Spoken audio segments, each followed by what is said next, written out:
What's going on, people? We are Tottenham TV, back for an episode of the Premier League Spur-Spective, the first episode of the season as the first weekend of the Premier League has come to a close. And what a weekend it has been, hasn't it? A lot of goals. Great start to the season, hasn't it been? Yeah, not just for a Spurs perspective, but you got to say... From a Spurs perspective as well. but also that, but just football in general, loads of goals. Refereeing has improved a lot as well, and it's been an exciting start. Yeah, definitely. And we've got scores, competition between me and my brother going on from now until the end of the season. If you did follow the Premier League predicts from Friday, I'll bring you the predictions below us right now. So you'll see as well, you've got a score bar in the top left-hand side of the corner of the screen. The way it works is it's 1 point for a correct result, 3 points for a correct result, and both teams to score, 5 points for a correct score, and 2 points for a star man as well, which means me and my brother both picked one key player, and every time they score you get 2 points. So we'll run through the star player at the end, but let's get into the first game, and that was Brentford against Arsenal, which finished 2-0 to Brentford. What a game. I went 2-1 to Brentford and you went 1-1, so overestimating Arsenal there. I was apparently completely overestimating them. Watching the game, I must say, Brentford were fully deserved the win. Arsenal didn't do anything pretty much the whole game. Pepe had one shot near the end, which forced a save out of the keeper. But other than that, you got to say the defending, especially for the second goal, was schoolboy.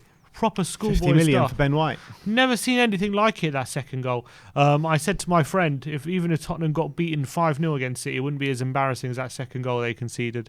It truly was shocking, and it truly showed the state of where they're at the moment. No lack of organisation, lack of leadership, lack of strength, and getting bullied by the new Championship side or new Premier League side. First Premier League game ever.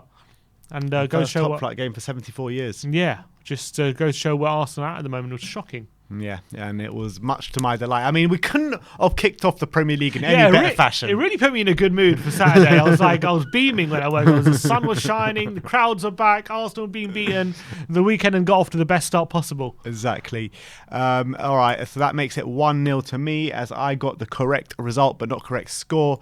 As we move over to Manchester United against Leeds, which finished 5-1 to Man United, and Man United were breathtaking. They were. You got to say they were breathtaking. I went for 2-2, you went for 2-1, so you get a point there. You get 3 points there, sorry, for the both teams to score as well.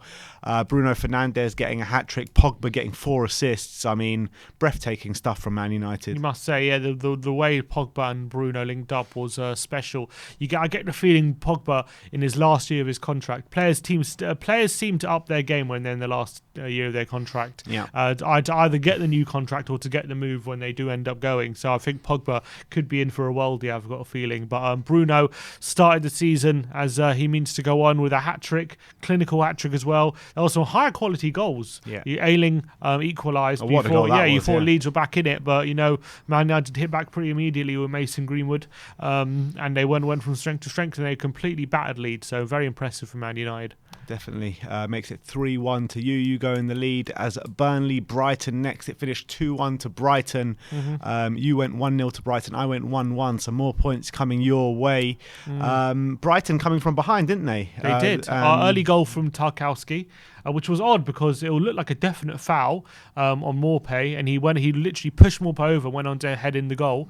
I think last season that would have been ruled out, but this season with the less stringent VAR, the goal was given, which I like to see. I think the referees have to start making decisions again instead of the whole thing re-refed, as always has been happening. So early start for Burnley, but you know what? Brighton hit back, and it's a good start for them, Brighton. And I think McAllister with the winner, and they'll be happy with that. And obviously they're spending the 50 million from Ben White. They've got some players through the door, so we'll see how Brighton get on. But a very good start to the season for them. McAllister impressed me when I watched the highlights. Was he at the Olympics? With Argentina. Oh, really? Oh, yes. But he impressed me in the game. I thought, he was finding those pockets of space. He was central to most things that Brighton were doing on the day as well. So good for him. As we move over to Chelsea, Crystal Palace, which finished 3-0 to Chelsea. You got it absolutely spot on, 3-0. I said 1-0. Again, 3-0 to Chelsea, and they completely outclassed Palace. And that goal by Chabala at the end was brilliant. Yeah, he's rounded off things really nicely. I think Chelsea are always in the ascendancy in this one. Palace were very, very poor. I was actually very disappointed with Wilfried Zaha, especially because there was a couple of moments I remember he was like one-on-one, or he had really good opportunities to get a shot on goal, and he was waiting too long and waiting for players to get back and end up wasting those opportunities. But other than that, Chelsea were dominant. They started as they mean to go on. I think Pulisic scoring. Who's got the other one? It was Pulisic, Chalobah, and Alonso with a free kick. Alonso, yeah. So very impressive from Chelsea. A lot of players missing as well. So you got Lukaku to come in, a lot of Ziyech to come in, and Havertz didn't start. They got a lot of players coming in as well. Chilwell didn't play, so all the more makes it all the more impressive how well they did. But yeah. Maybe is this the start of a potential title challenge? It is. This lot are a serious outfit, as much as it hurts me to say. Yeah, and I feel like their squad is, as people say, City's squad is deep. But I think Chelsea's could arguably be as deep. I agree. I completely agree, and I think that Chelsea have got that striker as well that Man City don't have. I think it's on a par, if not just slightly behind, just slightly behind City. Yeah, if not ahead. I mean, it could go either way, to be honest. I'm undecided, but it's definitely up there, that's for sure.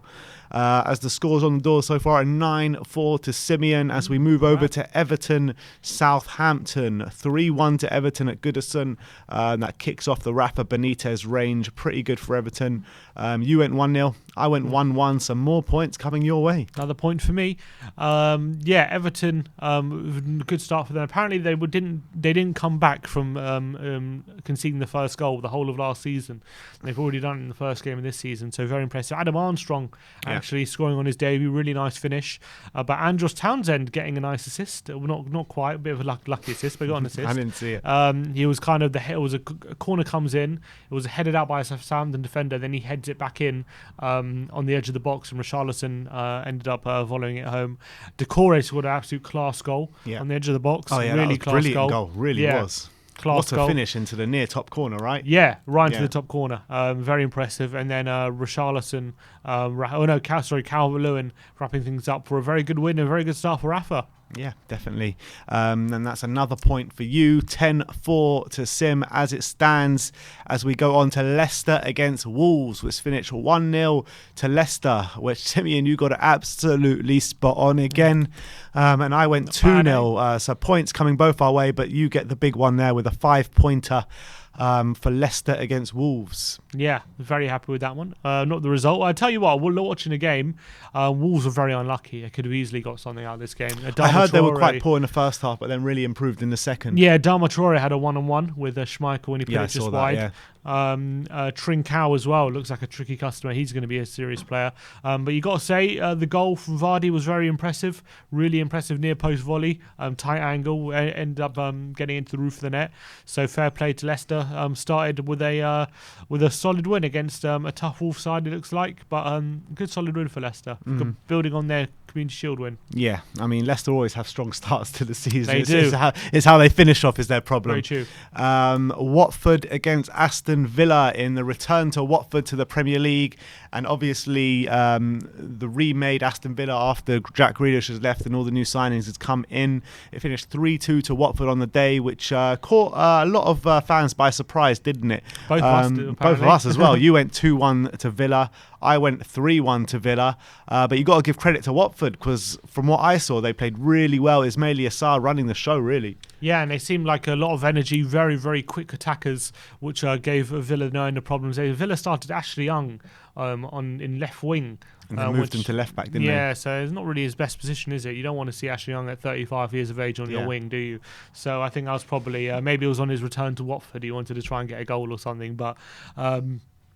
I think Villa maybe is just still settling in, getting the new players settled into the new team without Jack Grealish. We saw how they struggled second half of the season when Grealish was injured. So whether there's going to be a bedding in period, we'll have to wait and see. Ings did get a goal in his debut, but was from the penalty spot right at the end.